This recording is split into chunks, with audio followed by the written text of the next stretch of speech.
Teknologi 4.0 telah mendisrupsi produk, bisnis model, industri, dan semua profesi, termasuk komunikasi dan public relation, sehingga komunikasi zaman old terbilas oleh komunikasi zaman now, apalagi kita di era pandemi saat ini. Untuk menjadi profesional komunikasi atau public relation 4.0, Anda harus mentransformasi diri, membangun kompetensi baru, dan mengkombinasikan kerjasama antara manusia dan mesin.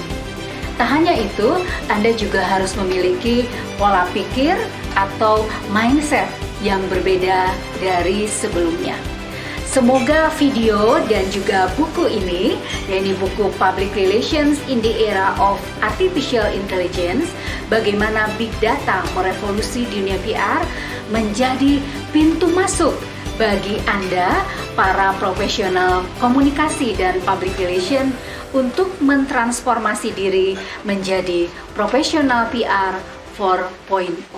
Kecanggihan teknologi yang terus berkembang membuat aktivitas komunikasi tak lagi terbatas ruang dan waktu.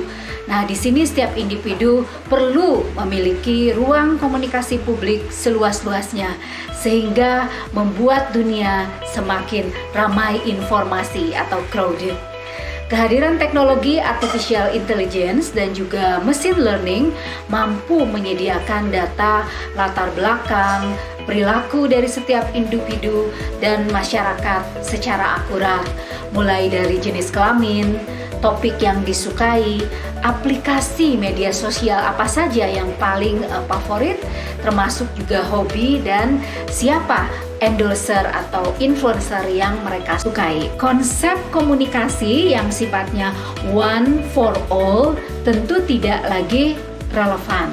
Kita perlu konsep komunikasi yang menyediakan konten dan pesan yang spesifik untuk target dan tentu tepat sasaran. Nah, seperti saat ini kita sedang berada di bisnis digital atau juga kita mengenal istilah VUCA. Selain itu, Big Data juga diharapkan bisa menavigasi perubahan bisnis ke depan.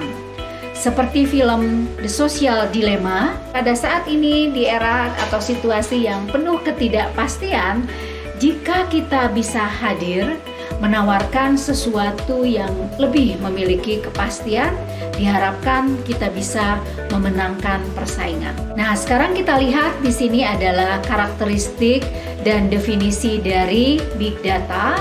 Tentu banyak sekali referensi yang bisa dijadikan pegangan, dan saya memberikan contoh yang paling basic, yaitu karakteristik Big Data berdasarkan 3V, yaitu berdasarkan variasi atau variasi dari datanya, kemudian velocity berdasarkan kecepatan dari data, dan juga volume, yaitu Big Data karakteristik berdasarkan besar atau kecilnya data. Selain itu ada juga indikator yang lain ya, ada veracity, visualization, variability, dan value, dan banyak lagi variasi lainnya saat ini. Bicara mengenai Big Data Analytics, kita akan mengarah kepada 4 hal, yaitu deskriptif. Ya, apa itu deskriptif? Deskriptif adalah lebih kepada kita memetakan atau data itu bermanfaat untuk memberikan insight apa yang terjadi di masa lalu. Kemudian yang kedua adalah diagnostik. Ini juga terkait apa yang terjadi, kemudian bagaimana kita bisa meningkatkan atau mendapatkan manfaat dari data di masa lalu dan kenapa itu terjadi. Kemudian value yang ketiga adalah prediktif.